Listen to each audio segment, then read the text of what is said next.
I've lived in small towns my entire life, but what happened in Millfield, Oregon during the summer of 2021 made me question everything I thought I knew about privacy and human nature.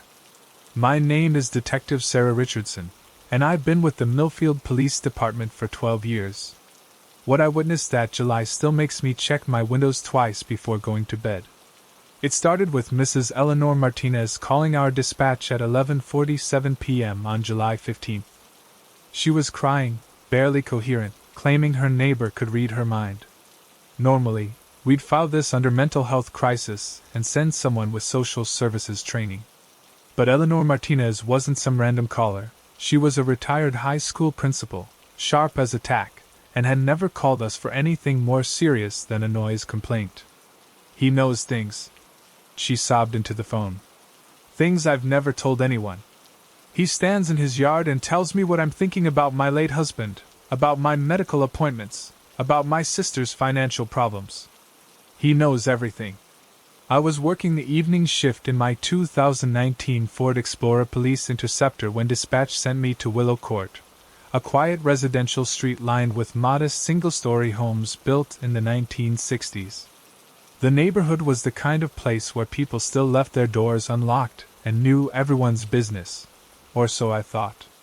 Mrs. Martinez lived at 1247 Willow Court, a tidy yellow house with rose bushes lining the front walk.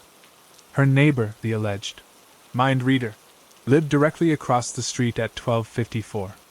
The house was unremarkable: white vinyl siding, brown trim, a chain-link fence enclosing a small front yard.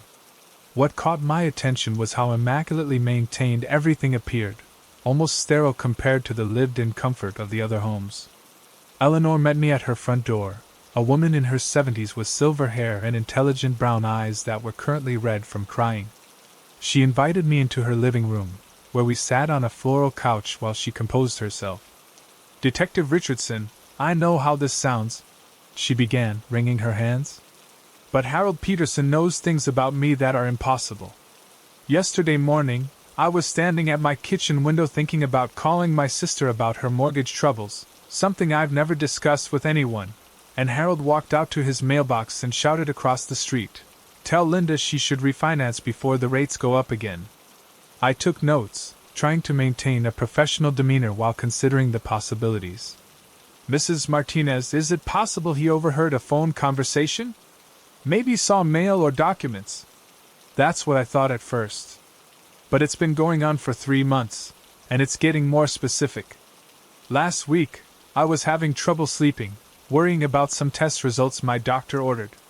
I hadn't told anyone, not even Linda. Harold was watering his lawn when I came out to get my newspaper, and he said, 'Don't worry about the mammogram, Eleanor. The lump is just scar tissue.' My appointment wasn't until the following Tuesday." The hair on my arm stood up. "Did you ever discuss medical concerns where he might have overheard?"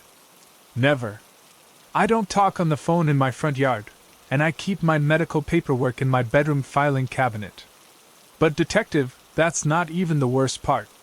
She leaned forward, lowering her voice. "He knows about my memories.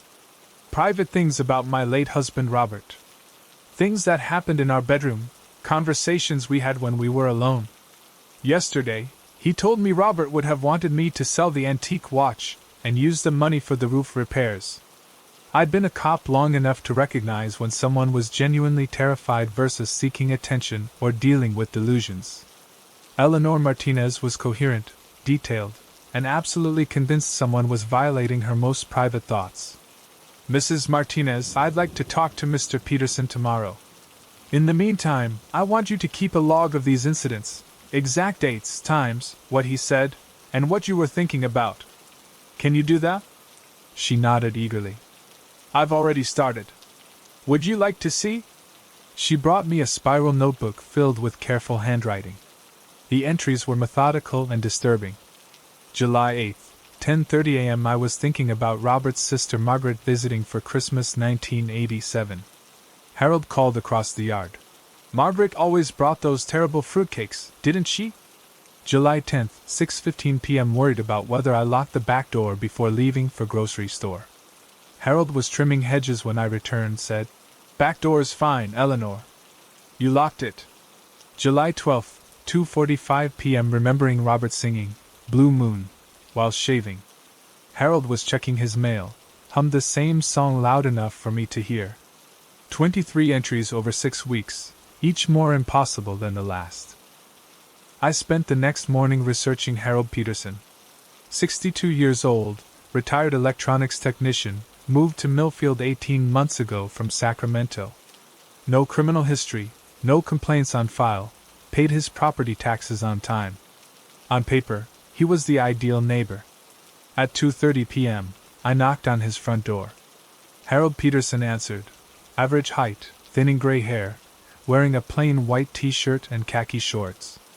His eyes were pale blue and seemed to focus on everything at once, like he was constantly cataloging details. Officer Richardson, he said before I introduced myself. Eleanor called you about our little conversations. It's Detective Richardson, Mr. Peterson. May I come in? His house was spotless and sparsely furnished. The living room contained a single recliner facing the front window, a small television, and nothing else. No family photos, no personal items, no books or magazines. It felt more like a surveillance post than a home. Mr. Peterson, Mrs. Martinez has made some unusual claims about your interactions. She believes you can somehow read her thoughts. He smiled, the expression not reaching his eyes. People think thoughts are private, Detective. But we broadcast everything through our behavior, our routines, our purchases. Eleanor's an open book once you learn to read the signs. She mentioned you knew about private medical information.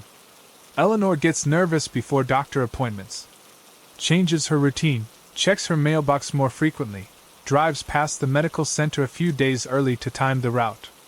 Yesterday, she drove by Riverside Medical Center twice during lunch hour. Doesn't take psychic powers to figure out she's got an appointment scheduled. His explanation was plausible, but something about his demeanor made my skin crawl. He spoke about Eleanor like she was a subject he was studying, not a neighbor he cared about. What about specific personal details? She mentioned conversations with her deceased husband. Eleanor talks to Robert's photograph every morning at 8:15. She keeps her bedroom window cracked for air circulation. Sound carries, Detective. Especially when someone's speaking to empty rooms. I felt a chill that had nothing to do with the air conditioning. You can hear her from your house? Old houses, thin walls. You'd be surprised how much neighbors hear when they pay attention. After leaving Harold's house, I drove around Millfield thinking about the conversation. His explanations were logical, but they required an unsettling level of surveillance and attention to someone else's private life. I decided to conduct my own test. That evening, I parked 2 blocks away and walked through the alley behind Willow Court. Harold's backyard was visible from the alley, and what I saw made my blood run cold. A high-powered telescope was set up near his back fence, aimed directly at Eleanor's kitchen window. Garden stakes held small electronic devices I didn't immediately recognize, but their placement suggested they were designed to capture sound from Eleanor's property. I documented everything with photographs, then returned to the station to research the equipment. The devices appeared to be parabolic microphones, professional-grade surveillance equipment capable of capturing conversations from significant distances. Harold Peterson wasn't reading minds. He was conducting comprehensive electronic surveillance on his elderly neighbor. The next morning, I returned to Eleanor's house with a warrant request prepared. But before I could knock, Harold appeared on his front porch. Detective Richardson, he called across the street. Eleanor's about to offer you coffee and tell you she's thinking about installing security cameras. She spent 20 minutes this morning looking at ADT brochures at her kitchen table. Eleanor opened her door at that moment, and her face went white. How did you? She turned to me. Detective, I was just thinking about getting cameras installed. I found some brochures this morning and was comparing prices at my kitchen table. Harold smiled from his porch. Like I said, Detective, people are open books. But I was looking at the small device attached to his porch railing, aimed at Eleanor's front door. The bastard had us both under surveillance. Mrs. Martinez, pack a bag. You're staying with family tonight. But why? Because Mr. Peterson isn't psychic. He's a stalker with professional surveillance equipment.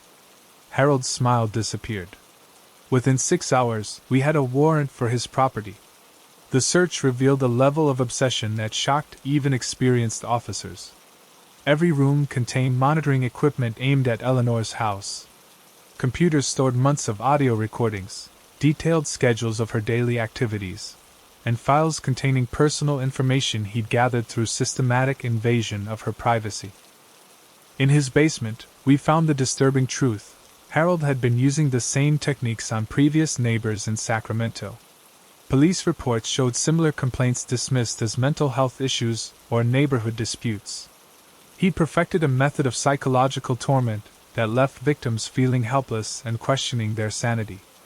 Harold Peterson was charged with stalking, illegal surveillance, and violation of privacy laws. During processing, he maintained his calm demeanor, even seeming proud of his abilities. The psychological evaluation revealed someone who derived pleasure from controlling and terrifying vulnerable people while maintaining plausible deniability. Eleanor Martinez moved to Portland to live with her sister. The house on Willow Court remained empty for months. No one wanted to live across from them. Mind readers, former residents. But what happened to Eleanor was just the beginning. 3 days later, I received another call that would change everything I thought I knew about Harold Peterson and the true scope of his activities in our seemingly quiet town. The investigation revealed that Harold hadn't chosen Millfield randomly. He'd been systematically targeting small communities where his methods would go unnoticed, where victims would be dismissed as paranoid or delusional. Eleanor Martinez was just his latest victim in a pattern that stretched back years. What I didn't know was that my partner, Detective Marcus Thompson, had been tracking similar cases across 3 counties. What we discovered next would reveal the true extent of one man's ability to terrorize entire communities while hiding behind the illusion of supernatural powers. Have you ever felt like someone knows too much about your private life? What would you do if you discovered your neighbor had been watching your every move? The technology Harold used is readily available online. How well do you really know the people living around you? I'm Detective Marcus Thompson with the Brookside Police Department in North Carolina, and I've been investigating harassment cases for 8 years. What happened on Cedar Lane in September 2021 taught me that sometimes the best witnesses have feathers. The call started in late August. Residents on Cedar Lane reported someone shouting obscenities and personal threats at all hours, but no one could identify the source. The voice seemed to come from different locations, sometimes from behind houses, sometimes from dense woods bordering the neighborhood. Mrs. Patricia Williams at 892 Cedar Lane called first. "Detective, someone's been screaming horrible things about my divorce proceedings. Details only my lawyer and I discussed. They know about my ex-husband's gambling debts, my daughter's college expenses. Yesterday they shouted my social security number." 3 more families reported similar incidents within a week. The harassment was surgical, deeply personal information delivered through shouted threats that echoed through the wooded neighborhood, making the source impossible to pinpoint. I spent 2 nights conducting surveillance in my unmarked 2018 Honda Accord. The voice appeared around 2 a.m. both nights, but the thick forest canopy and scattered housing made triangulation impossible. The harasser knew the neighborhood's acoustics perfectly. On September 12th, I received a breakthrough call from Janet Stevens at 898 Cedar Lane. "Detective Thompson, I think I know who's been doing this. Can you come over? And this might sound strange, but bring someone with you. You're going to want a witness." Janet was a 45-year-old nurse who lived alone with her elderly African gray parrot named Winston. She'd moved to Cedar Lane 6 months earlier, seeking quiet after her husband's death. Her small brick house sat on 2 acres backing up to the same woods where the mysterious voice originated. "Detective, Winston's been acting strange for weeks. He keeps repeating phrases I've never taught him, cruel things about our neighbors. This morning, he started mimicking conversations I've never heard." She led me to the living room where Winston perched in a large cage near the front window. The bird was impressive, over a foot tall with intelligent dark eyes that seemed to study everything. "Show him, Winston," Janet coaxed. The parrot tilted his head, then spoke in a gravelly male voice I didn't recognize. "Patricia's hiding money from the divorce attorney. Stupid bitch thinks she's smart." My blood went cold. Those exact words had been shouted at Mrs. Williams 3 nights earlier. "Winston, who taught you that?" The bird squawked, then switched to what sounded like his normal voice. "Pretty bird, Winston, good boy." Then back to the harsh male voice. "Janet's husband died from pills, not cancer. She helped him along." Janet gasped. That's not true, but no one knows Richard took pain medication for his cancer." "How could Winston know that?" African Greys are notorious for their memory and vocal mimicry, often repeating conversations they've overheard with perfect accuracy. If Winston was repeating these phrases, he'd heard them somewhere. "Mrs. Stevens, has anyone been in your house recently? Repair people, visitors, family?" "Just my neighbor, Carl Morrison from next door. He's been very helpful since I moved in. Brought groceries when I was sick, fixed my garbage disposal last month. He has a key for emergencies." Carl Morrison lived at 896 Cedar Lane, directly between Janet's house and the woods where the harassment voice originated. I'd interviewed him during my initial investigation, a retired postal worker in his 60s, living alone, no complaints on file. "When does Mr. Morrison usually visit?" "Odd hours sometimes. He works nights at the warehouse now, so he stops by during the day when I'm at the hospital. I always find little things fixed or improved when I get home." "Mrs. Stevens, I need you to take Winston and stay somewhere else tonight. Family, friends, anywhere but here." "Why? What's wrong?" "I think your neighbor has been using your house as a base for harassment operations. And Winston's been his unwitting recording device." That evening, I set up surveillance from Janet's backyard with her permission.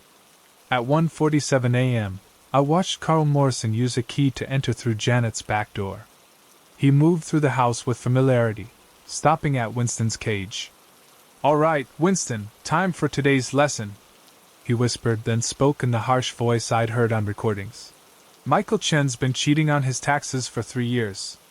IRS should audit that lying bastard." Winston immediately repeated the phrase back. Carl smiled and continued. "Sarah Murphy's son is dealing drugs from her basement. Stupid woman has no idea." He spent 20 minutes feeding the parrot increasingly vicious statements about neighborhood residents, information he'd clearly gathered through systematic surveillance and possibly mail theft during his postal service years. But the truly sick part was his method. Carl would leave Janet's house, wait 30 minutes, then position himself in the woods behind different homes. When Winston repeated the phrases during his normal vocalizations, Carl would shout the same words from the forest, creating the illusion of a mysterious harasser while the parrot provided perfect deniability. Just a bird repeating random sounds. I arrested Carl Morrison at 2:23 a.m. as he left Janet's house. His basement revealed the scope of his operation: stolen mail, surveillance photos of neighbors, detailed files on every family's personal information gathered over years of postal route access, and continued stalking after retirement. During interrogation, Carl was proud of his system. Nobody suspects a parrot. Birds repeat everything. I just gave Winston better material than usual. The psychological evaluation revealed someone who felt powerless after retirement, and created elaborate schemes to control and terrorize his neighbors while maintaining complete deniability. The parrot was both his unknowing accomplice and ultimately his downfall. Carl Morrison was charged with stalking, burglary, mail theft, and harassment. Janet Stevens moved to Virginia, taking Winston with her. The parrot eventually stopped repeating Carl's cruel phrases, though he occasionally mimicked the sound of police radios, a reminder of the night he helped solve his own case. But Carl's arrest revealed something that connected back to our previous investigation. Among his files, we found detailed research on Harold Peterson's techniques in Millfield, Oregon. Carl had been studying methods of psychological harassment used by others, perfecting his own system of terror. What we discovered next would reveal a network of individuals sharing these techniques across multiple states, each finding new ways to torment their neighbors while avoiding detection. The case taught me that predators adapt, using whatever tools are available, even innocent pets, to maintain their psychological warfare. Sometimes the most important witness in a harassment case might not be human at all. Have you ever noticed your pets acting strangely around certain people? What would you do if you discovered someone had been secretly entering your home? How well do you really know the neighbors who have keys to your house? I'm Officer Jennifer Chin with the Westfield Police Department in Michigan, and what happened to the Morrison family in October 2021 made me realize how easily innocent traditions can be twisted into weapons of fear. The Morrisons moved to Hickory Drive from Phoenix in early October. David, his wife Amanda, and their twin 8-year-old daughters. They'd bought a beautiful colonial house at 1634 Hickory Drive, drawn by Westfield's reputation as a family-friendly community. Their first call came October 18th at 3:22 a.m. Amanda Morrison was hysterical. "Officer, there are people in our backyard digging graves. They have shovels and flashlights, and they're burying something. My daughters are terrified." I responded in my 2020 Ford Police Interceptor utility, expecting to find vandals or pranksters. Instead, I discovered 4 neighbors from surrounding houses methodically digging small holes in the Morrisons' backyard, each carrying what appeared to be wrapped bundles. "Police! Stop what you're doing!" The neighbors, all elderly residents I recognized, looked genuinely confused rather than guilty.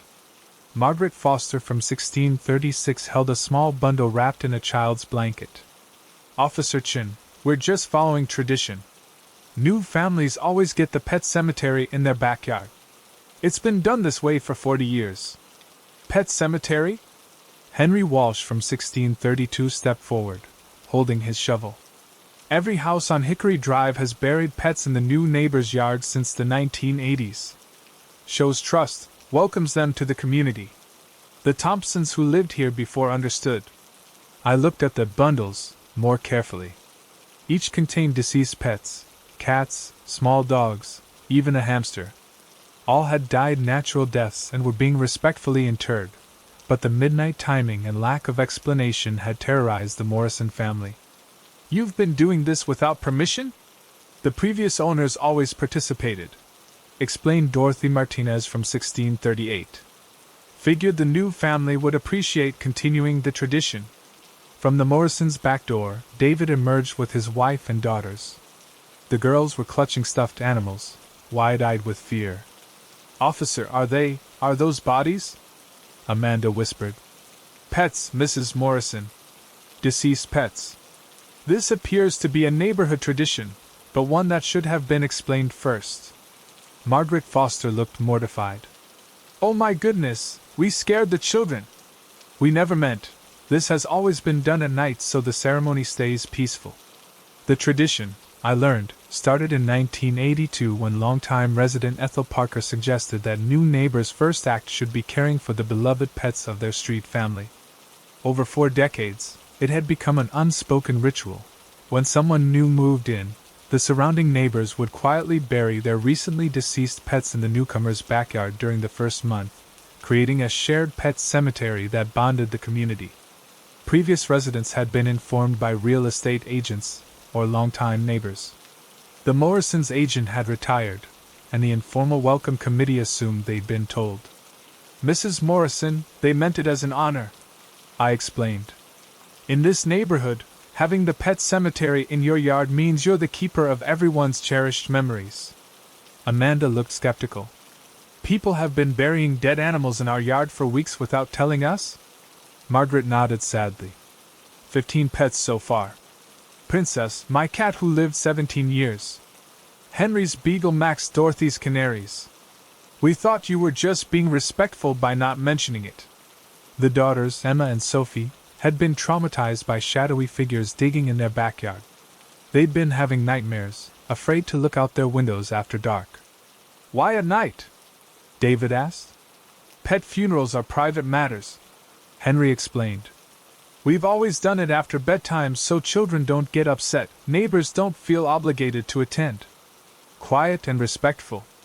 I spent 2 hours mediating between the families. The neighbors were genuinely remorseful about frightening the children, while the Morrisons struggled to understand how secret midnight burials could be considered welcoming. The solution came from an unexpected source. 8-year-old Emma Morrison, after learning the buried pets had been beloved family members, asked if they could have a proper ceremony. Could we put flowers on their graves? Maybe little stones with their names? That Saturday afternoon, Hickory Drive held its first daytime pet memorial service. Each neighbor shared stories about their buried pets while the Morrison girls helped place handmade markers on the graves. What had begun as terrifying midnight intrusions became a beautiful tribute to the animals who'd been loved by their community. The Morrisons decided to honor the tradition but requested future burials include them in the planning. When their goldfish Bubbles died 3 months later, the entire street attended the ceremony in their backyard, welcoming them fully into Westfield's unique way of sharing grief and love. But this incident connected to our ongoing investigation in an unexpected way. When I filed the report, I noticed similar complaints in nearby townships, new residents reporting mysterious nighttime activities that turned out to be well-meaning but poorly communicated local customs. Someone had been researching these traditional practices, documenting how easily they could be weaponized to terrorize newcomers. The pattern suggested our harassment network was expanding, studying any method that could isolate and frighten vulnerable families.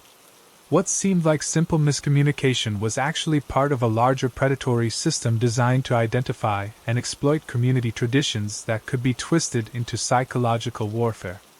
The investigation was revealing something far more organized than individual stalkers, a coordinated effort to study and pervert the innocent customs that make small communities special, turning gestures of welcome into instruments of terror. Have you ever been scared by a local tradition you didn't understand? What customs in your community might seem frightening to newcomers? How do you think someone with bad intentions could exploit well-meaning neighborhood practices? I'm Sheriff Robert Hayes from Summit Ridge, Pennsylvania. After 30 years in law enforcement, what happened in March 2022 showed me how fear can empty an entire town and destroy everything generations of families built together. Summit Ridge had been home to 847 residents until Evelyn Clark and Thomas Brennan arrived with their calculated campaign of terror. Within 8 months, we were down to 312 people and losing more every week. Main Street businesses were closing, the school was consolidating grades, and our annual Founders' Day festival was cancelled for the first time since 1952. It began subtly in late November 2021. Mrs. Dorothy Kellerman's cat Whiskers disappeared from her fenced yard on Maple Street. Then the Martinez family's golden retriever Buddy vanished overnight, leaving only his collar hanging from their mailbox. By Christmas, 14 pets had gone missing with no trace except disturbed soil and strange symbols carved into nearby trees. Children started reporting shadow people in the woods surrounding our town. 7-year-old Katie Sullivan swore she saw a tall figure watching her from the tree line behind Summit Ridge Elementary. 9-year-old Marcus Rodriguez claimed something followed him home from his friend's house, staying just out of sight but making footsteps that echoed his own. Then residents began finding symbols painted on buildings overnight, twisted spirals and jagged lines that seemed to appear randomly on barns, the post office, and even the welcome sign at the town limits. Nobody recognized the markings, but they made everyone uneasy. The couple behind it all had moved to Summit Ridge in October 2021, renting the old Brennan house on Elm Street, a coincidence that Thomas Brennan, our perpetrator, found amusing. Evelyn Clark, 54, introduced herself as a retired theater director researching local folklore.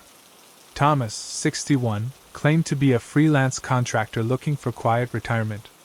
Both seemed harmless, even helpful to longtime residents. Their method was brilliant in its psychological sophistication. They researched every legend, every whispered story, every piece of local folklore that Summit Ridge had accumulated over its 150-year history. Then they systematically brought those stories to life. Summit Ridge had a century-old legend about the Hollow Man, a supposed spirit that appeared during times of community stress, driving families away by taking what they loved most and leaving cryptic warnings. Most locals knew it as harmless folklore, the kind of ghost story told around campfires. Evelyn Clark transformed it into an immediate, tangible threat. She started at Maggie's coffee shop on Main Street, striking up conversations with longtime residents about her research into local history. Did you know that 7 families left Summit Ridge permanently in 1923 after their animals vanished without explanation? The town council records show the same pattern we're seeing now: pets disappearing, children reporting strange sightings, families packing up in the middle of the night. Meanwhile, Thomas was creating the physical evidence to support Evelyn's stories. He'd spent weeks mapping every property in town, identifying abandoned buildings and secluded areas where he could operate without detection. The missing pets weren't dead. He was capturing them at night using humane traps and sedatives, then relocating them to 4 abandoned properties he'd quietly purchased through shell companies. Owners would find empty collars, disturbed soil where their pets had been buried, and carved symbols that Evelyn claimed matched historical, Hollow Man, markings she'd discovered in the town archives. She'd actually created those archive entries herself, using her theater background to age documents and forge historical records that she then discovered during her research. The psychological campaign escalated systematically every 2 weeks. Evelyn planted stories about property values dropping in haunted towns, citing fabricated studies from paranormal research organizations. She mentioned neighboring communities where supernatural activity had driven away residents, leaving ghost towns that never recovered economically. Thomas left motion-activated audio devices throughout the woods surrounding Summit Ridge, programmed to play whispered threats and disturbing animal sounds at 3 a.m. when residents were most vulnerable. He spray-painted symbols on buildings, always targeting homes of families who were already considering leaving for financial or personal reasons. They studied each family's vulnerabilities with predatory precision. The Henderson family got extra attention because their youngest daughter had night terrors.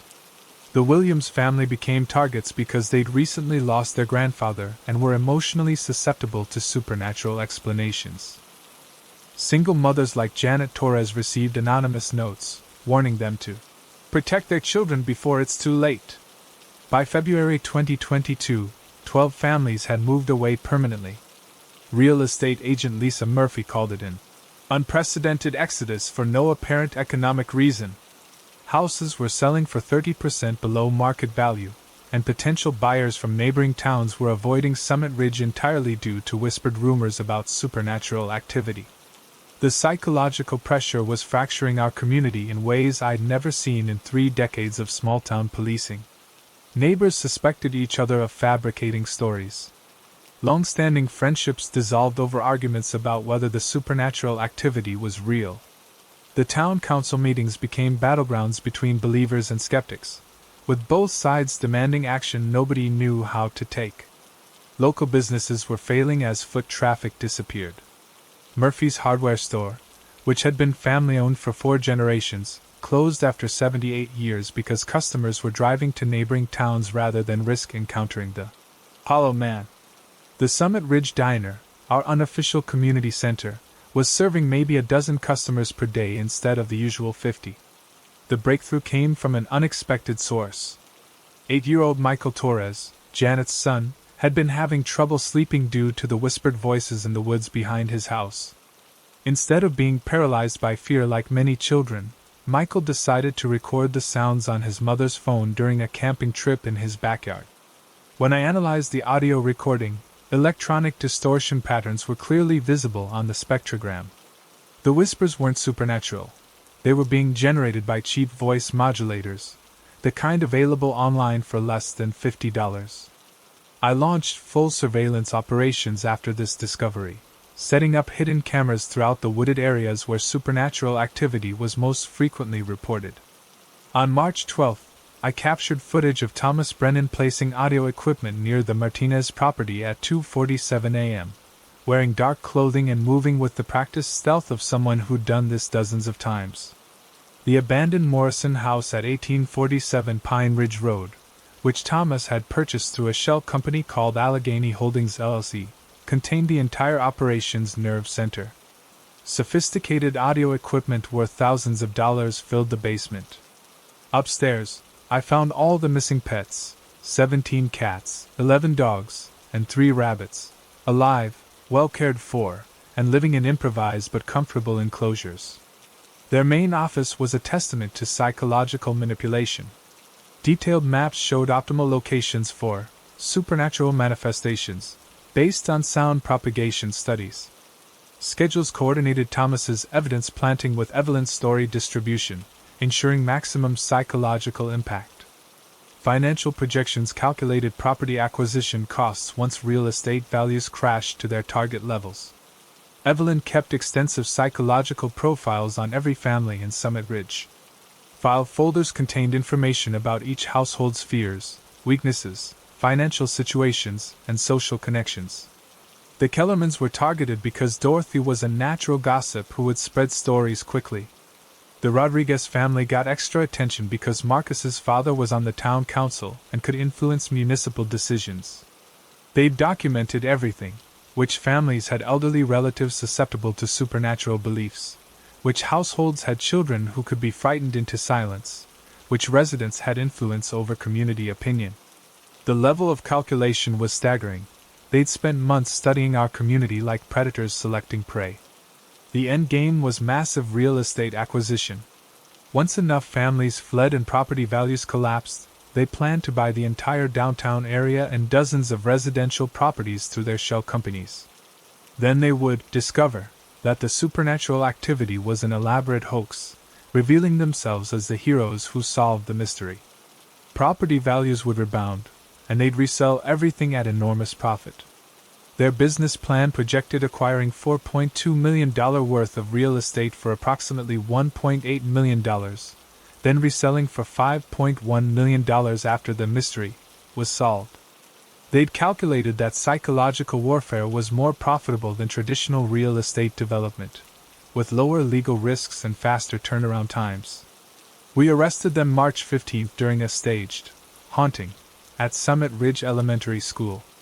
Thomas was placing audio equipment in the playground equipment, while Evelyn spread rumors to arriving parents about spirits targeting children who stayed in town. The coordination was perfect, except for our surveillance team documenting every move. During the arrest, Evelyn maintained her performance until the very end. "Sheriff Hayes, you don't understand the spiritual forces at work here. These entities won't be stopped by handcuffs." Thomas was more practical, immediately requesting a lawyer and remaining silent about their methods. Both eventually pled guilty to charges including fraud, animal theft, vandalism, conspiracy, and terroristic threats. The missing pets were reunited with their families in a joyful ceremony at the town park that felt like Summit Ridge's first celebration in months. Most residents who'd fled returned once the hoax was exposed, though some families had already established new lives elsewhere. But their arrest revealed something far more disturbing than a simple real estate scam.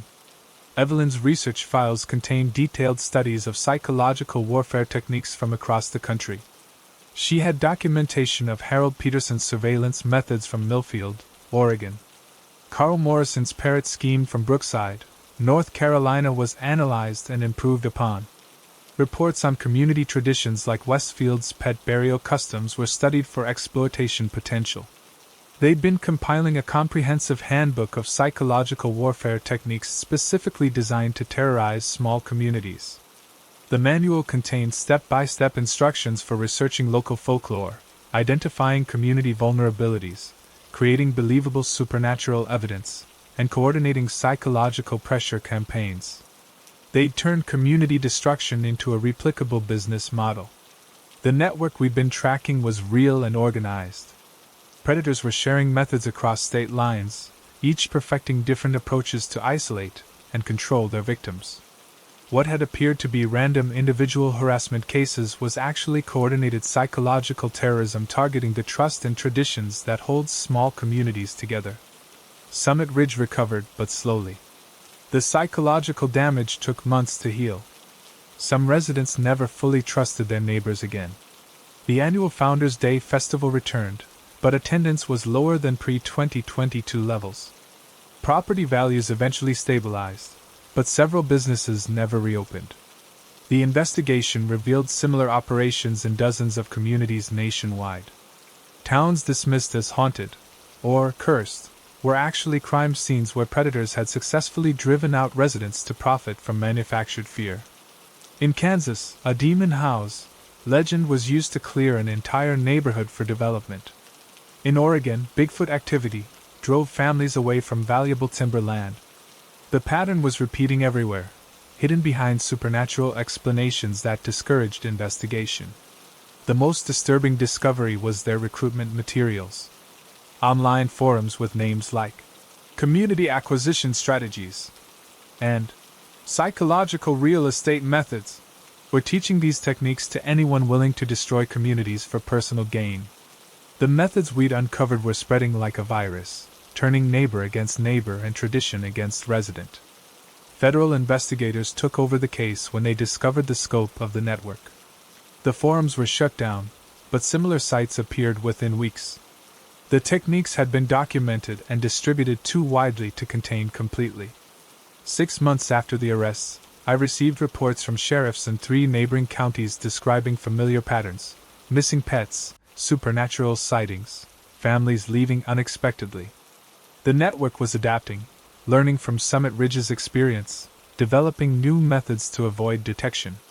Summit Ridge survived, but we're different now. More suspicious, less trusting, quicker to question strange occurrences that might once have been dismissed as harmless oddities. Maybe that's the real victory these predators achieved, not just the money they stole, but the community spirit they destroyed in the process. The investigation taught me that evil rarely announces itself with horns and pitchforks. More often, it wears the mask of helpful neighbors, concerned researchers, and community-minded citizens. It studies our weaknesses, exploits our traditions, and turns our love for each other into weapons of fear. Have you noticed unusual patterns of families leaving your community for seemingly supernatural reasons? What local legends could someone exploit to create mass hysteria?